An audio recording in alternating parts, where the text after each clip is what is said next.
回来了。今天呢，给大家示范2种提拉米苏。因为我在意大利呢生活过，同时还学过意大利语。在那里呢，我跟意大利人学到了怎么样做传统的家庭式的提拉米苏。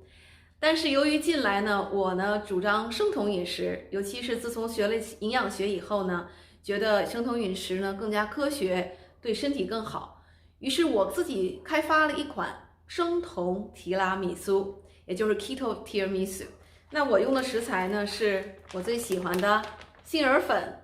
传统的意大利的提拉米苏呢用的是这种小饼干。奶酪呢用的2种呢都是 mascarpone。那同时呢，在今天的示范里头呢，我会给大家加2种 superfood， 也就是我特别喜欢的2种超级食材，一个是可可粉，一个是绿茶粉。在示范了2种，比较了2种制作方法，2种提拉米苏和传统的提拉米苏的制作方法和 keto 提拉米苏制作方法以后呢，我会给大家分析一下每一个提拉米苏，每一种提拉米苏里头它的那个营养成分。如果你还没有订阅我的节目的话，我是猪猪，这里头呢是猪猪健康节目，我给大家提供营养、健康、海外生活以及美食旅游的信息，请你赶快订阅哦。由于我的这个美食的节目呢时间比较长，我会在我们的屏幕上呢显示一下每一节做饭或者是做甜点的那个描述，大家可以呢跳过或反复观看。好了，我们现在开始，赶快做吧。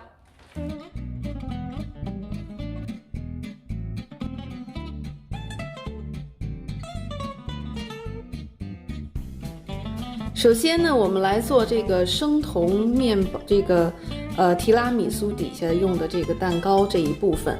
因为这个呢，我们是现在虽然生酮饮食现在在美国很火，但是买不到这样的现成的这个放这个提拉米苏底下的这个蛋糕的料，所以我们要自己做。还记得我教大家做的这个生酮面包吗？这个跟它是类似的。首先呢，今天我们这里头呢，就唯一区别的就加了一个黄油。黄油我们要50克，所以呢，现在我们先找一个秤，然后把它归零，放一个碗，归零。好了，然后呢，这个黄油呢，看我已经把它拿出来，放在室温，所以呢，现在是软的。好，那我们看一下50克。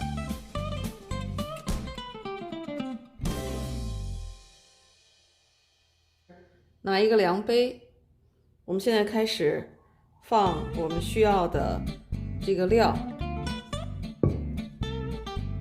杏仁粉。好了，我这里盛了2个量杯 2 cups 的杏仁粉，我把它倒在这里。这回跟做面包不一样的是，我们需要这个 coconut flour， 就是说这个是椰子粉我买的这个呢是有机椰子粉。我会把我们做这个所有的今天这个视频里所有的食材和它的那个剂量呢写在我们的节目下方的陈述栏里。这个呢我们需要半杯，是半杯 half cup， 然后倒进去。来看一下，这是可可粉，纯的有机可可粉。我们需要 half cup。 好了，这是我的 half cup， 就是半杯的可可粉，纯的有机可可粉，倒进去。baking powder， 那我们还是同样的量，这是我的一个小茶勺，1茶勺，也是1茶勺。这是我们用罗汉果糖不升血糖的罗汉果糖，是一种代糖，一种健康的天然代糖。然后我们放进去。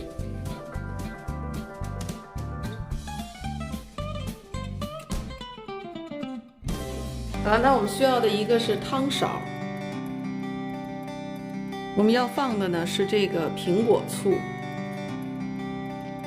看过我原来视频做这个生酮面包的朋友呢，应该记得我也放过苹果醋，放1勺苹果醋。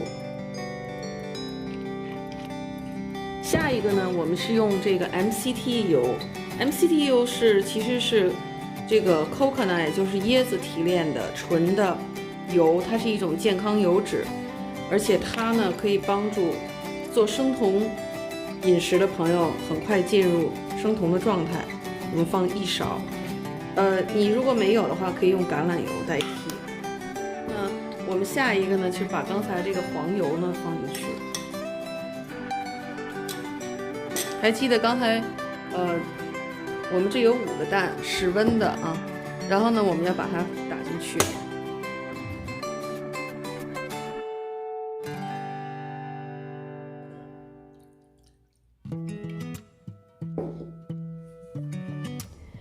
我们拿一个手动的搅拌机，把所有的这些食材呢打在一起，直到它很好的混合在一起。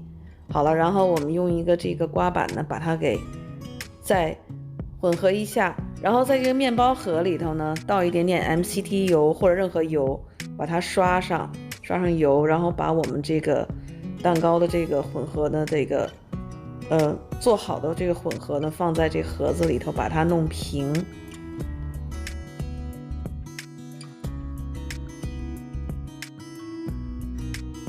这个呢，我们稍微给它好了，这样就平了。现在可以进烤箱了。你进烤箱烤375华氏度，180摄氏度，烤35到40分钟。大家看一下，我使用这个咖啡壶呢，是意大利人专门做 espresso， 也就是做这个意大利浓咖啡的。那这里头我先放了纯净水，然后呢，我们就会把咖啡放在这个里头。给大家示范一下，我用的呢也是意大利咖啡。如果你自己在家不能做咖啡呢，你可以在外面买，但是呢，我希望你买 espresso， 就是意大利浓咖啡。实在不行呢，也可以买美国式的咖啡，但不能有奶和糖。但是大家争取不要用这个一次性的所谓的 instant coffee 啊，因为那不是真正的咖啡。好了，我们把这个要放满。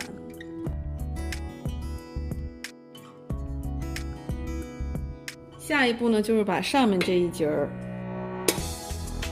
拧上，要注意拧好。注意啊，大家一定要拧紧。好了，现在可以放火上了。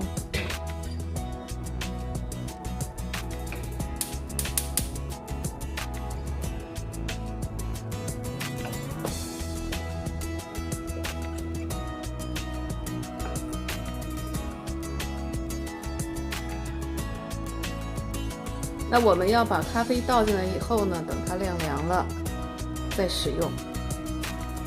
烤出来以后呢是这样的。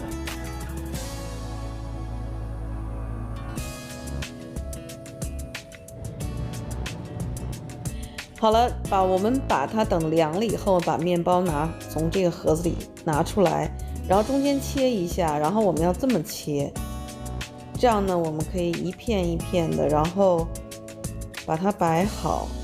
有的地方可能会碎掉呢，因为我们不会用到所有的这个面包坯子，所以我们可以切出足够的量，然后我们这样切出一条一条的，然后摆在盘子里。好了，准备好了。好了，下面呢我们来做这个提拉米苏的这个奶油部分。首先呢，我们用这个奶酪呢是叫 mascarpone， 它是专门做提拉米苏 tiramisu 的意大利奶酪。那我们需要呢，在生酮这部分我们需要250克，然后呢，传统的我们也需要250克，所以我们先来做生酮这部分。我们拿一个容器，然后呢，将这个重量归零。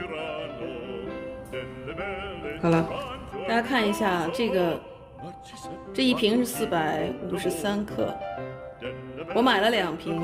我原来有一个特别大的那瓶用完了，所以我重新新买了这个奶酪。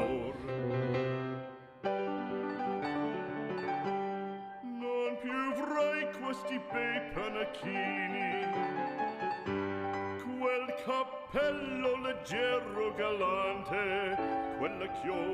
好了，这个我们放边上。下一个我有4个室温的蛋，这个4个蛋呢，我要把它分别打在，我们要把蛋清和蛋黄分开。我们准备4个碗。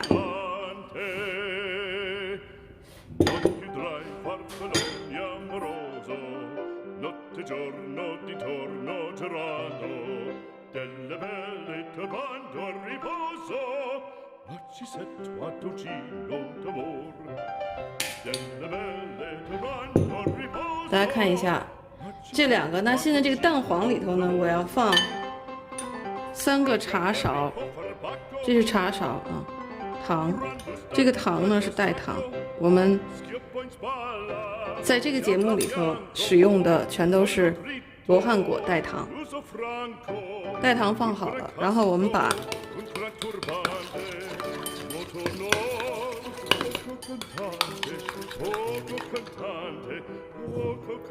搅拌以后呢，放入我们的奶酪里，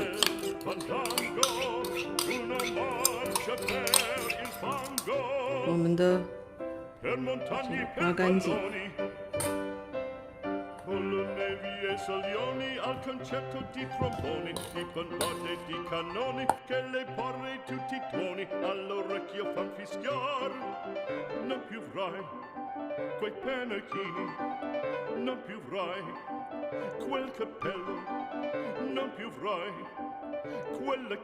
刚才这个蛋白，我们要把它拿一个叉子打出沫沫。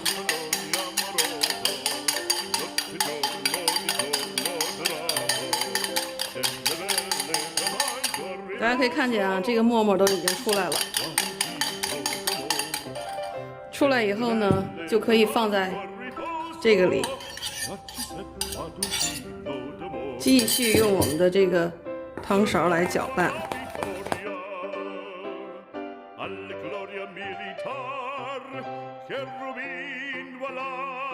大家可以看一下，我们将来待会儿呢会把2种提拉米苏都放在这样的玻璃容器里头。我们现在给大家量一下这个容器的大小。这个呢大概是18厘米乘以12厘米。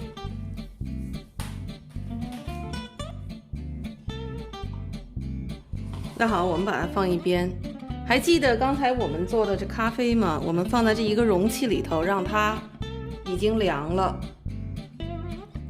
那这个呢，我们要把我们切好的生酮蛋糕在咖啡里泡一下，然后放在我们的这个容器里。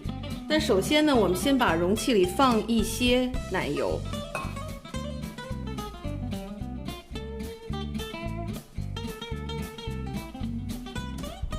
好了，那这个的大小呢，正好可以放在这个容器里。我们现在需要是把它蘸在咖啡里，两边都轻轻的蘸一下，然后这样横着摆。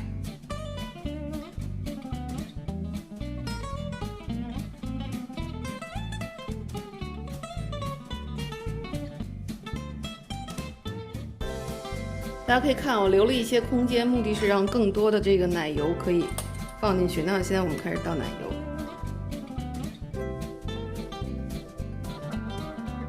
把它铺平。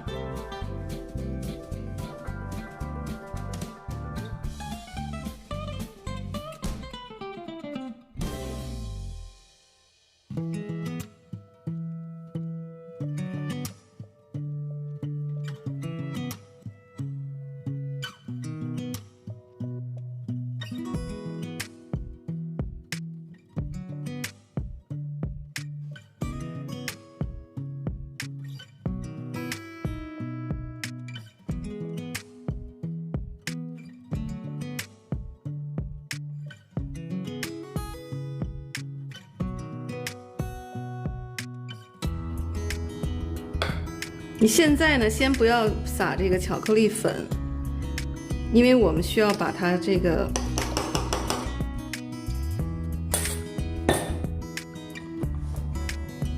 把它盖上，盖上以后放在冰箱里。提拉米苏需要头一天做，第二天吃，原因是你需要让咖啡和这个奶油呢浸泡这个蛋糕，这样更有味道，这样蛋糕也可以软一些。好了，然后这一盒就做好了，大家可以看一下，还剩了很多，所以呢，这个可以当甜点吃，也可以呢蘸比如说蘸咖啡和这个茶，或者呢可以再做一份，如果你愿意的话。我们可以重新使用这一个盘，然后呢再称上归零，再来250克的奶酪。我们现在开始做意大利传统的，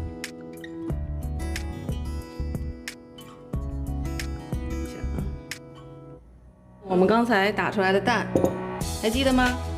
同样的程序，我们在这个蛋黄里头放3平勺罗汉果糖。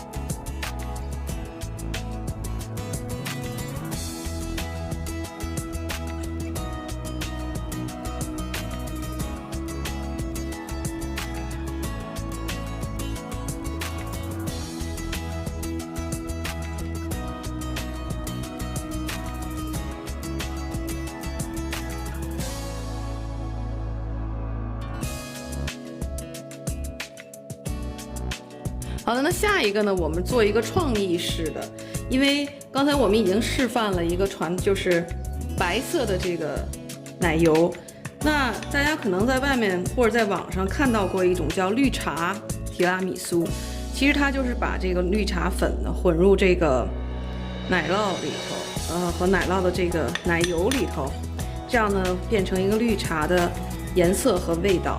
那我这里边有最好质量的有机日本绿茶粉，然后我们把它放2个小茶勺，然后我们再次搅拌均匀，这样出现的呢就是一个绿色的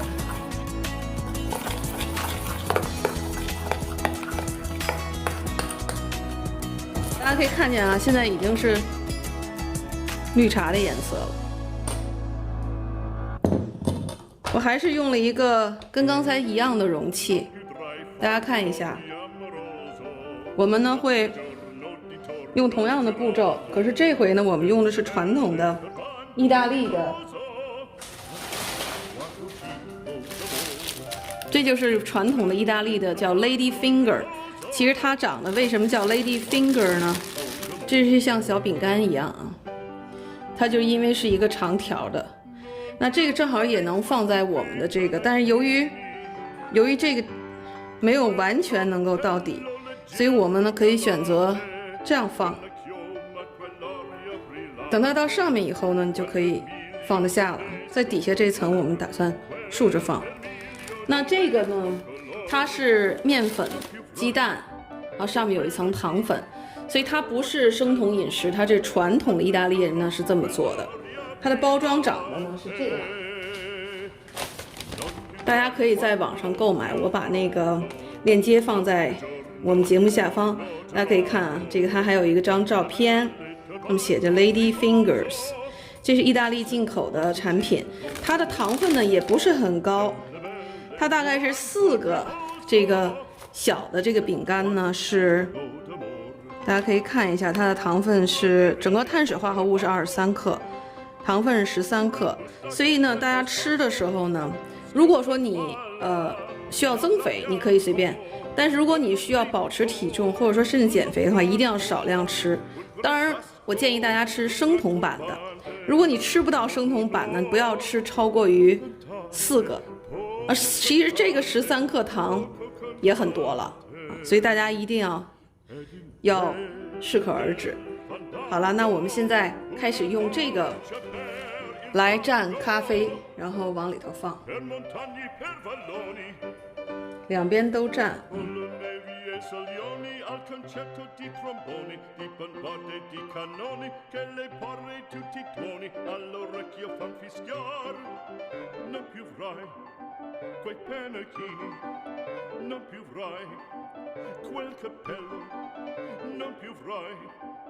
quella chioma non più avrai quell'aria brillante non più avrai farfalloni amoroso notte giorno di 这个就做好了。我们同样的哈，把它盖上，放在冰箱里，1天以后才能吃。那目前为止，我们还有一些多余的这个奶油，我打算把它放在一个罐儿里，然后呢，可以当甜点吃，把它放进去就好了。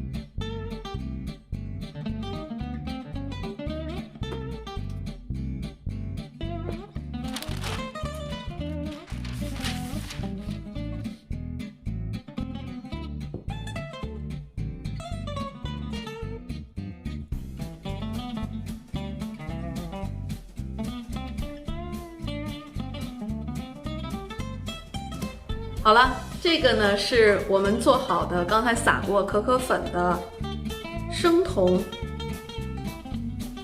提拉米苏。那我们这个小饼干的成分呢，用的是杏仁粉。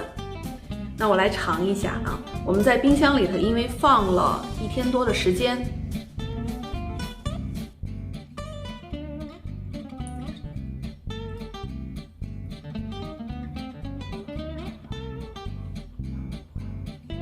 我觉得如果再放多1天的话，可能这个小饼干会更软，因为我们做的这个蛋糕呢，它应该是比就是传统的提拉米苏用的小饼干呢，蘸了咖啡以后呢，更需要更长时间能够把它泡软。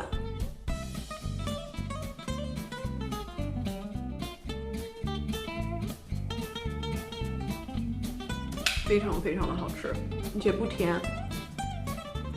因为我们用的是代糖，而且糖量很少。这个是刚才撒过绿茶粉，我用的是最好的有机的日本进口的抹茶粉。那我们在这个奶酪里头，就奶油这部分呢，上面也混入了这个绿茶粉，所以大家可以看见啊，整个这个奶油的颜色呢也偏绿。那我用的是传统的意大利进口的 Lady Finger， 也就是它这个小饼干。这个小饼干我们来尝一下。